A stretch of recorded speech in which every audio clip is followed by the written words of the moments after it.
이번 시간은 페이지 311페이지 수정공사의 제5절 바닥 부분에 대해서 살펴보도록 하겠습니다.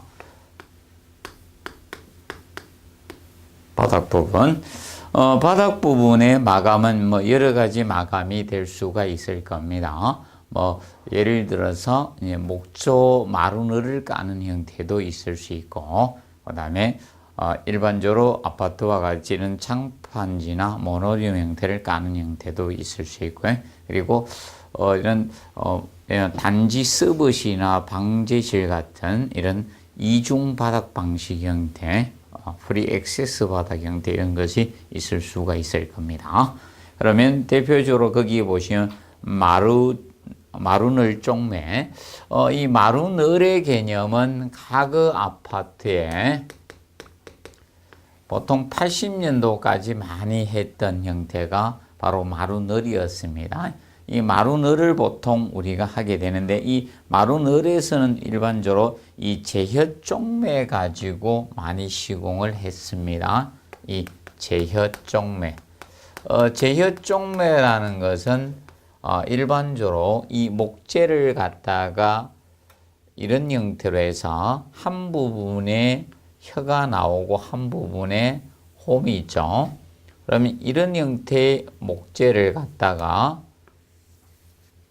길죠. 쭉 긴 것을 보통 다음에 이 목재늘을 이렇게 짜 맞춰 나가는 형태입니다. 이런 형식으로. 그래서 홈에 혀를 갖다가 제대로 이렇게 넣어서 공사했다고 해서 보통 제혀 쪽매라고 합니다. 그래서 이런 마루늘을 공사해서 여기에다 숨은 못치기를 하기 때문에 일반적으로 이 못이 진동이나 이런 거에 의해서 못이 솟아오르지 않는 것이 특징인 것이 바로 이 제혀 쪽매라고 칭합니다. 제혀 쪽매, 마루늘의 쪽매가 제혀 쪽매인데, 그래서 거기 보시면 이 쪽매를 하면 진동이나 충격에도 제혀 쪽매 못이 솟아오르지 않기 때문에 거의 대부분의 마루늘에 쓰고 있는 쪽매가 제혀 쪽매를 거의 쓰고 있습니다. 그리고 제혀 쪽매 아니고는 땅혀 쪽매를 쓸 수가 있는데, 땅혀는 이 혀가 없습니다. 둘 다 홈이 있고요. 이렇게 홈이 있는 상태에서 둘 다 입만 벌리고 있는 상태라고 보시면 되겠습니다. 양쪽이. 이런 상태에서 이렇게 됐을 때 여기에 땅혀가 들어갔다 해서 땅혀 쪽매라고 합니다. 여기는 혀를 갖다가 이런 것은 땅혀 쪽매가 되고요. 땅혀 쪽매. 이것은 제혀 쪽매라고 합니다. 그래서 일반 마루늘은 대부분의 이 제혀 쪽매를 거의 대부분 사용하고요. 땅혀 쪽매도 사용하는 경우는 있는데 거의 대부분이 제혀 쪽매라고 보시면 되겠습니다.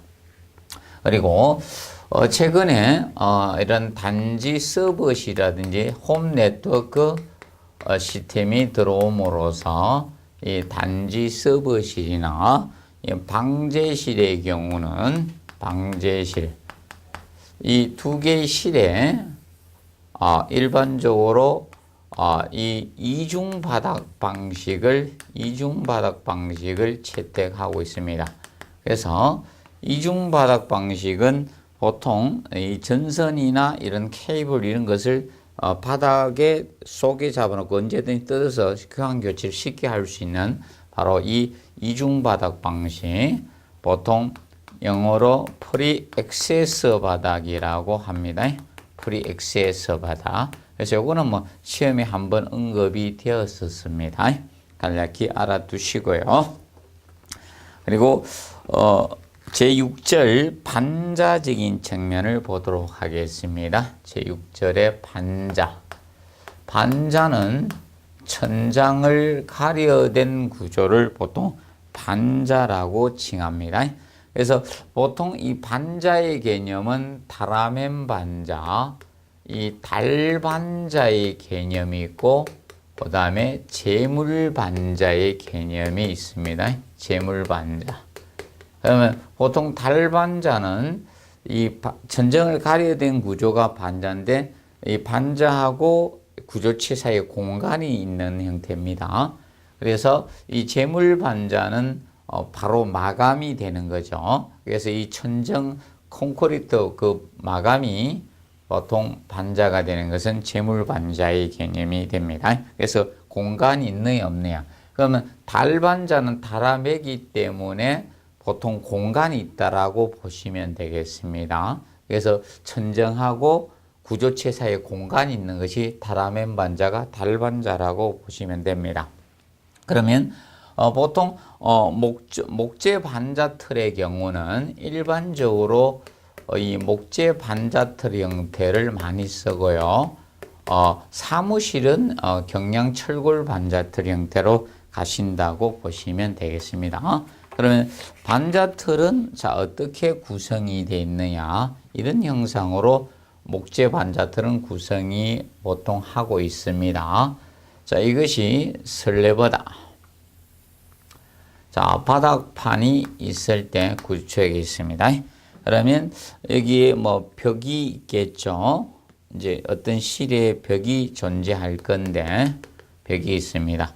그러면 마무리하기 위해서 자, 우리가 여기가 지금 현재 여기가 반자 마감을 해자. 그러면 이제 이것이 옛날에는 무엇인가 하면 합판 같은 석고보드나 건축판이 생성되기 이전에는 늘을 가지고 반자를 만들었어요. 반자 늘이고 지금은 이것을 건축판이 대용하고 있는 거죠. 건축판 형태로 가고 있다. 그럼 건축판에는 뭐 종류가 많습니다. 근데 합판도 건축판이고 뭐 석고보드나 텍스류 같은 거 이런 텍스 같은 거 이런 것들이 전부 다 건축판입니다. 현재 그걸로 가고 있고 그 다음에 이 반자를 이 반자늘을 못 박아 되기 위해서 우리가 반자 틀을 필요로 하게 되겠죠. 각재가 그래서 이 목재를 갖다 이렇게 설치해 줍니다. 보통 45 x 45 정도의 각재를 450mm 간격으로 이렇게 배치해서 나갑니다. 그래서 이것을 반자 틀이라고 하고요. 반자 틀이다. 반자늘을 설치하기 위해서 틀을 짜준 이것을 반자 틀이라고 칭합니다. 그거에 직각 방향으로 반자 틀을 받아주기 위해서 직각 방향으로 가는 부재를 우리가 반자 틀 바지라고 칭합니다. 반자 틀 바지 개념이고 그 다음에 이것을 달아매야 됩니다. 그래서 달아매는 대공을 보통 달대라고 표현을 합니다. 달대라고. 그래서 달대를 받아주기 위해서 여기에 목재를 설치, 볼트 가지고 이렇게 고정을 시킵니다. 철물 가지고. 그래서 이것을 달대 바지라고 칭합니다. 달대 바지. 반자틀 바지, 반자틀 이렇게 명칭이 지어지고 그 다음에 이 천정하고 벽의 마무리를 상부로 마무리를 잘하게 해서 이 부분에 여러분들 뭐 거실이든 침실이든 간에 여기 목재가 쭉 가게 됩니다. 이걸 반자 돌림대란 용어를 씁니다. 반자 돌림대. 자, 그리고 옛날에 이 늘 반자를 했을 때 늘로 이렇게 하면 늘이 어느 정도 두께가 있기 때문에 무게가 있습니다. 그래서 이 늘의 처짐을 방지하기 위해서 여기에 살대를 대어주면 살대 반자가 되는 거예요. 쫄대가 되는 살대라고 하는데 살대는 보통 반자 늘의 처짐을 방지하기 위해서 반자 늘의 이 처짐 방지 목적으로 설치하는 부재입니다. 반자늘의 처짐 방지 목적으로 되어주는 것이 바로 살대 개념이 됩니다. 살대. 그래서 이런 것들이 이 목조 반자틀하고 관계가 있습니다. 정리를 해 두시고요. 그 그러면 보통 이것이 이제 경량철골 반자틀의 경우는 그래서 이 경량철골 반자틀에서는 이 용어가 약간 달라집니다. 그래서 목조 반자틀은 이 개념이고요. 그러면 보통 사무실 같은 것은 경량철골 이 반자틀을 보통 설계를 하고 있습니다.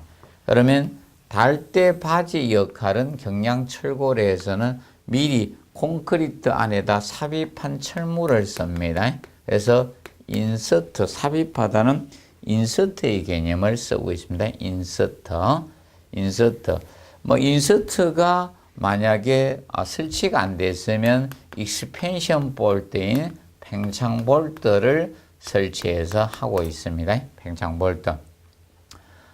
달대는 달대 볼트 가지고 그 역할을 하고요.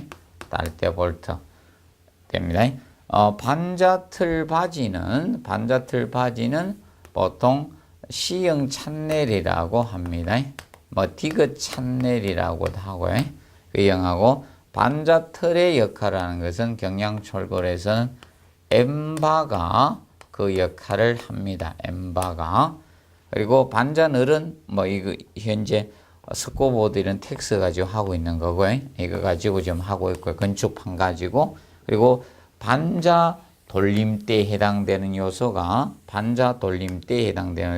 보통 몰딩이라 조인트 이런 마무리하는 것을 몰딩인데 알루미늄 몰딩 AL 월 벽에 대한 몰딩이라 해서 월 몰딩이라고 합니다. 몰딩이 마무리하는 것을 보통 몰딩이라고 합니다. 그래서 개념상 간략히 알아두시고 특히 인서트가 바로 이 반자틀을 매달기 위해서 미리 콘크리트 탓을 전에 삽입하는 철물이 인서트입니다. 이런 것이 반자와 연관성이 있다는 측면을 우리가 알아두시기 바랍니다. 그리고 313페이지에 보시면 반자의 종류가 나옵니다. 자, 그런데 여러분들이 마감 재료를 무엇을 썼느냐에 따라서 반자의 종류가 나눠집니다. 그러면 보통 해반죽은 해반죽 가지고 바르면 해반죽 반자고, 그런데 이번에 널반자. 자, 널반자는 반자 널을 갖다 설치해 주면 널반자다. 널반자인데 널반지에서는 밑에서 이거 살 데 없이 못을 치바되면 치바지 널반자의 개념이 됩니다. 그런데 넘겨보시면 314페이지에 2번에 살대 반자, 바로 살대를 설치해주면 살대 반자가 됩니다. 살대 반자 개념이 되고요. 그 다음에 우물 반자는 이 반자 틀이 보통 한쪽으로 이렇게 가는데 이것이 격자 모양으로, 그래서 격자 모양의 틀을 짜서 만든 반자가 우물 반자입니다. 그래서 반자 틀을 이 우물정자 형태로 짰을 때, 그래서 격자 모양 나오면 그때는 우물 반자의 개념이 된다는 것을 기억을 해 두시기 바랍니다. 우물 반자 된다. 우물 반자 격자 모양. 그래서 이거는 시험에 한번 나왔었습니다. 그래서 그거 혼돈하지 않도록 해 두시고, 그 다음에 거기 보면 구성 반자가 나오는데 청단 구성 반자라고도 합니다. 청단 구성 반자 이렇게도 칭하고요. 구성 반자 또는 청단 구성 반자 이렇게 칭합니다. 보통은 반자 높이가 일정한데 이 구성 반자는 여기가 바닥일 때 바닥입니다. 그래서 반자 높이가 달라진다는 거다. 지금 현재 여기가 반자일 때, 그래서 이런 형태가 된다든지 이렇게 반자 높이가 달라지는 형태다. 이 높이가 이렇게. 그래서 청을 둔다는 거죠. 청단 구성 반자. 또는 이렇게 해도 관계는 없습니다. 이런 식으로 반자 높이가 달라지는 형태, 이것을 구성 반자 또는 청단 구성 반자란 용어를 쓰고 있습니다. 자, 이렇게 하면 천장을 장식 겸 음향 효과도 하고 간접 조명 형태가 가능해집니다. 그래서 간접 조명 형태는 어떤 형태로 간접 조명을 하는가 하면 대표적인 예를 들어 드리면 이렇게 보통 처리를 하는 거예요. 그래서 천정 부분을 좀 높여 들어가는 거죠. 그러면 이런 식으로 처리해서 지금 현재 이렇게 보통 처리를 해줍니다. 그럼 이렇게 공사를 하게 되면 어떻게 간접 조명 형태 가능한가 하면, 그래서 이런 식으로 해서 조명을 여기에 설치를 하는 겁니다. 조명 부분을 여기 천장 속 이 부분에 설치해서 천장 구조를 활용한 거죠. 그래서 이렇게 반사시켜서 조명을 하는 겁니다. 이렇게 간접적. 그래서 조명의 불빛을 직접 보도록 하지 않고 천정에 반사시켜서 조명하는 거, 이런 것을 간접 조명이라고 합니다. 그러면 은은하게 조명이 이루어지겠죠. 이것을 보통 그래서 조명 형태를 찾는 것이 바로 구성반자. 반자의 높이를 다르게 해서 장식 겸 음향 효과도 둘 수 있지만 이런 간접 조명 형태를 구성하고 있는 것이 구성반자 또는 청단 구성반자라고 칭합니다. 그래서 간략히 알아두시면 되겠습니다. 그리고 밑에 사진이 바로 경량철골에 대해서 우리가 다뤄놓은 겁니다. 그래서 텍스를 뗐을 때 제일 밑에 있는 게 M바고 그 위에 C형 찬넬이 가는 형태를 이렇게 사진으로 찍어 놨습니다. 간략히 봐두시고요. 그 다음에 315페이지 보시면 제7절에 계단 부분이 나오고 있습니다. 계단은 보통 상하 수직 통로죠. 계단의 개념은. 계단에는 여러분들 여러 가지 계단이 있을 겁니다. 그 건물의 주통로로 사용되는 주계단이 있을 것이고, 그 다음에 방화 개념상 이제 설계되는 보통 이 화재가 났을 때 이 화재 열이 계단으로 못 가게 처리해 주는 계단은 피난 계단이고요. 그 다음에 특별 피난 계단은 화재가 났을 때 이 불만 아니라 열만이 아니라 보통 저거까지 연기까지 못 가도록 차단해 주는 것이 바로 특별 피난 계단의 개념이 될 겁니다. 자, 그러면 계단은 보통 이렇게 처리가 될 겁니다. 상하를 이제 위로 올라가기 위해서 계단 단높이가 있을 거고 단너비가 있을 겁니다.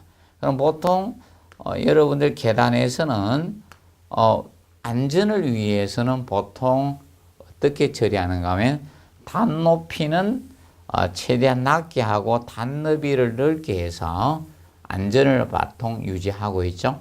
그러면 계단이 이렇게 있을 때 보통 이 중앙 부분에 계단 참을 두죠. 여기가 층이고 여기에도 이제 층이 되죠. 이 중간 부분에 보통 계단 참 부분을 보통 두고 있습니다. 여기에 중간에 이제 휴식이라든지 어떤 공간을 두게 되는데 계단 참이라고 보통 칭합니다.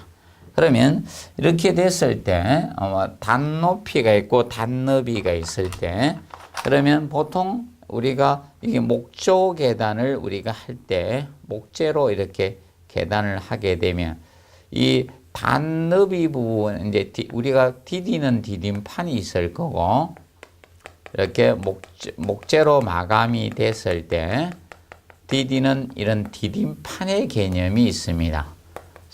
사람이 이제 직접 이렇게 발로 닿게 해서 디디는 디딤판 개념이 있고 디딤판이 있고 디딤판이 있습니다. 그리고 그거에 이제 수직 부분에 목재도 설치하겠죠. 이번에 홈을 만들어서 여기에 세부적으로 구체적으로 그리지 않겠습니다. 간략히만 그릴게요. 그러면 여기에 단너비에 이제 목재가 가겠죠. 그래서 보통 단높이에 대한 이 목재를 보통 칠판이라고 하고요. 칠판이고 디딤판이라고 칭하고 있습니다. 칠판과 디딤판. 그리고 보통 여기에 이제 목재 기둥을 갖다가 이렇게 난간을 갖다 설치하게 해서 여기에 크게 목재를 두게 되는데 이것을 보통 엄지기둥이라고 하고요. 엄지기둥. 그럼 이때 이것을 이제 여러분들이 오르내리 하면서 안전을 위해서 손을 잡아야 되죠. 그래서 이 난간 손서침, 이 손서침을 우리가 난간 투급이라고 합니다. 이 손서침을 난간 투급이라는 용어를 쓰게 됩니다. 난간 투급. 그리고 여기에서 지금 현재 중앙 부분에 이렇게 빠질 수 있죠. 그래서 이 부분에 이렇게 해서 이제 적을 두게 되는데 이것을 난간동자라고 칭합니다. 난간동자. 그래서 아파트의 경우는 이 난간동자가 여러분들이 굉장히 촘촘하게 설계가 된 거고요. 그래서 이것을 난간동자라고 칭합니다. 그래서 스님도 이제 나이가 어린 스님을 동자스님이라고 하죠. 그래서 이것을 난간동자라고 칭하고요. 그리고 난간투급, 두급이라고 하고 엄지기둥, 계단참, 디딤판, 칠판 이런 것들이 바로 저거와 관련된 계단과 관련된 용어 부분에 해당이 되는 부분이라고 보시면 되겠습니다. 기억을 해 두시고요. 그래서 간략히 용어 정도는 우리가 정리를 해 놓으십시오. 그래서 디딤판, 칠판, 난간 두급, 엄지기둥, 계단참 이런 부분이 계단과 관련된 용어 부분이라고 보시면 되겠습니다. 그런데 나중에 이제 여기 보시면 이제 아파트의 경우는 어린애들이 있기 때문에 이 간격이 굉장히 좁게 우리가 설계를 하고 있는 겁니다. 그리고 2번에 오시면 건축물의 피난 방화 구조 등의 기준에 관한 규칙 부분에 계단의 설치 기준을 간략히 보도록 하겠습니다. 1번에 높이가 3m 넘는 계단에 높이 3m, 너비 1.2m 이상의 계단 참을 설계를 해주라. 그러면 여러분들이 자 이거죠. 일정한 높이가 되게 되면 높이 3m가 넘는 계단을 다이렉트로 보낼 수는 없다는 겁니다. 그래서 보통 높이 3m가 넘게 되면 보통 계단 참을 보통 우리가 설계를 해주는 거죠. 이렇게 올라가게 되면 휴식 공간을 우리가 부여를 하게 되는 거죠. 그래서 여기 두고 이렇게 계단이 이제 이런 식으로 올라가게 되는 거죠. 그래서 중간에 이제 참을 두라는 겁니다. 그래서 보통 이렇게 우리는 일반적으로 이렇게 꺾인 계단 형태를 많이 쓰고 있죠. 다이렉트로 쭉 가는 계단 형태도 있긴 있지만, 그래서 이렇게 해서 이 중앙에 이런 계단 참을 두라는 겁니다. 계단 참. 근데 이제 계단 참의 규격은 최소한 1.2m 이상은 돼야 된다. 그래서 여기에 짐을 운반하다가 실 공간 개념도 되고 틀어야 되겠죠. 그래서 이 계단 참을 두는 것은 최소한 1.2m 이상의 계단 참을 확보해서 충분한 휴식 공간을 확보해 주라는 겁니다. 그럼 이런 형태도 있고 계단이 연속될 때는 이렇게 참을 두는 것도 있죠. 이렇게 올라가면서 이렇게 해서 다이렉트로 직선으로 계속 올라가는 계단 형태도 있죠. 그럼 이렇게 돼가지고 어느 거 참 주고 나서 다시 이렇게 계단을 계속 이렇게 올라가는 형태도 있을 수 있죠. 직선으로 쭉 가는 경우. 그럼 이런 식으로 계단을 두는 경우도 있긴 있죠. 참을 두는 경우도 있고요. 그래서 보통은 일반적으로 이렇게 올라왔다 이렇게 이동하는 거 탁 틀어서 딱 올라가 또 탁 틀었다 올라가 이걸 보통 꺾인 계단이라고 합니다. 꺾인 계단 일반적으로 알아두시고 그리고 이번에 높이 1m 넘는 계단 양옆에 난간을 우리가 설치해 주라는 겁니다. 그래서 떨어질 염려가 있어 위험하죠. 그래서 우리가 조금 전에 봤던 난간 설계를 우리가 하고 있는 겁니다. 난간을 설치해 주시고 그 다음에 너비 3m 넘는 계단은 계단 중간에 3m 이내마다 난간 설치해 주라. 자, 이 개념은 바로 이거죠. 계단이 굉장히 폭이 넓은 경우 있어요. 뭐 관람 집회 시설이나 이런 데 보시면 계단을 갖다 이렇게 설계를 하는데 굉장히 이 폭을 갖다가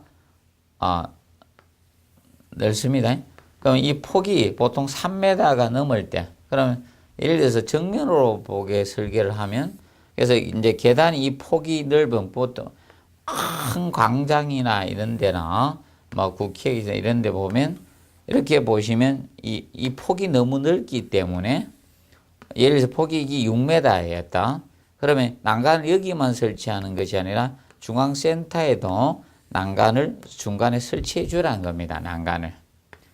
중간에 이제 구분해 주기 위해서 최소한 뭐 서울역이라 큰 광장 같은 데 가보시면 중간 부분에 일정 그 설치해 주라는 것이 바로 그 3번 개념이 됩니다. 그리고 계단의 유효 너비에 대해서 다루고 있죠. 유효 너비는 약간 틀리긴 틀립니다. 그 재료에 따라 보통 용도에 따라서 약간 차이는 있지만 2.1m 이상으로 해주시고, 그 다음에 이제 넘겨보시면 316페이지에 보시면 계단과 계단 참의 너비에 대해서 우리가 다루고 있습니다. 계단과 계단 너비 참에 다루는데 이때 주의하실 것은 거기에서 보통 도롱계단에는 이제 단너비 측정에서는 그 규정이 약간 정확히 알아두고 가주시기 바랍니다. 그럼 보통 도롱계단 이런 경우에 계단이 있을 겁니다. 그래서 이 도롱계단을 할 때 단너비 측정을 어디서 할 것인가? 그래서 이런 부분에 대해서 이런 형태의 도롱계단이 있을 겁니까? 그래서 도롱계단의 이제 단너비 측정 개념은 보통 좁은 쪽에서 일정 떨어진 거리를 기준자수입니다. 왜냐하면 사람이 딱 붙어서 돌 수는 없기 때문에 약간 떨어져서 돌죠. 그래서 여기에서 30cm 떨어진 위치, 이것이 단너비가 됩니다. 왜냐하면 여기는 좁고 여기는 넓기 때문에 단너비 측정 개념은 좁은 쪽에서 30cm 떨어진 위치, 이것이 도롱계단의 단너비 기준이 된다는 점 우리가 알아두시기 바랍니다. 기준 알아두시고, 그래서 이제 거기에 대해서 각 학교나 초등학교가 있고, 이원에 보시면 중고등학교, 그리고 일반 문화 및 집회시설이나 각 용도마다 단너비하고 단높이 차이가 있습니다. 그러면 초등학생일수록 좀 위험하죠. 그래서 단너비하고 단높이, 높이가 틀려지고 있을 겁니다. 그래서 중고등학교의 차이점을 보시면 초등학생들이 위험하니까 단높이가 낮아진다라고 보시면 됩니다. 그래서 초등학생의 경우는 16cm 이하가 되죠. 단높이가. 그런데 중고등학생은 18cm 이하의 개념이 됩니다. 그래서 약간 차이가 있다는 걸 여러분들이 알아두시기 바랍니다. 그리고 거기에서 이제 주의하실 거는 이제 단너비 개념은 동일하죠. 단너비는 동일하게 26cm 이상인데, 그럼 보통 단너비하고 단높이가 틀려지면 경사도가 달라지는 거예요. 그러면 현재 단너비의 경우는 26cm 이상으로 하는데, 단높이가 초등학생 경우는 16cm 이하고 고등학생 경우는 18cm 이하가 되잖아요. 그래서 18cm 이하고요. 그렇게 되면 이 경사도 개념이 달라진다는 거죠. 이 경사도가 차이가 있는 거죠. 그래서 보통 어린이일수록 우리가 위험성이 높으니까 단높이는 낮추고, 고등학생은 보통 중고등학생은 18cm가 됩니다. 특히 잘 모르시면 이걸로 알아두시면 된다. 초등학생 그래도 아직은 그것 때문에 욕을 잘 안 하고, 중고등학생도 욕을 많이 합니다. 그래서 18cm로 기억을 하시면 됩니다. 그래서 단높이가 약간 차이가 있다는 점 우리가 알아두시면 되겠습니다. 그래서 한 그 정도 간략히 봐두시고요. 그 다음에 그 317페이지에 보시면 문제 중에서 몇 가지만, 기출 및 적중 예상 문제 몇 가지만 보도록 하겠습니다. 대표적으로 거기 3번 문제 보시면 다음 중 서로 관계가 없는 것에 관하죠. 그래서 칠판, 계단. 아까 계단과 관련돼서 칠판이란 용어가 있었습니다. 칠판.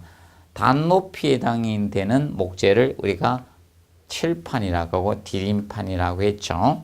연관이고, 그 다음에 달대는 아까 반자에서 반자틀이나 이런 걸 매달기 위해서 설치하는 게 달대였죠. 근데 기둥하고 관계없이 이렇게 출제를 했었습니다.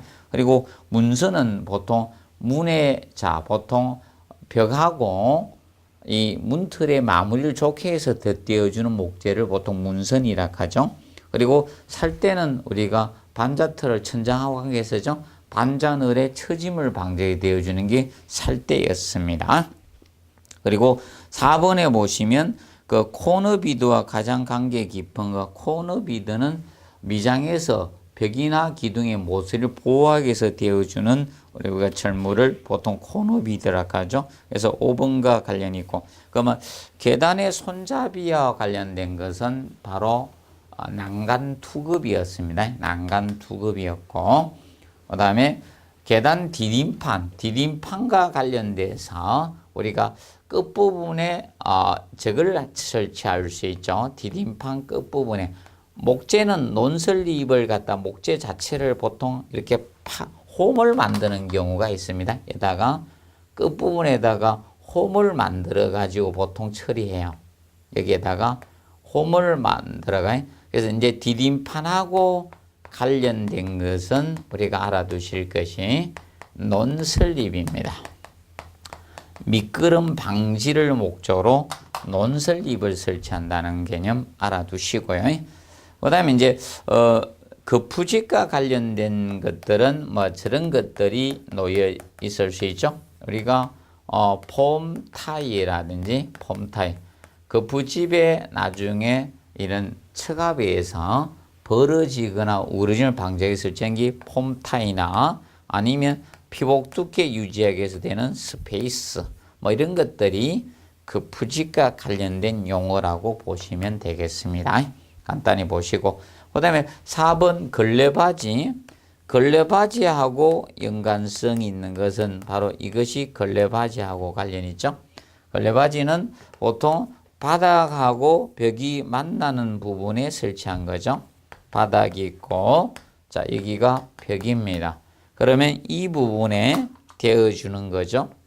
이 부분에 목재를 대어주는 겁니다. 바닥과 벽이 맞닿은 하부에. 그래서 바닥 청소지 벽면에 더러워짐을 방지하기 위해서 이 부분에 설계를 해주는 거, 이것을 걸레바지라고 하죠.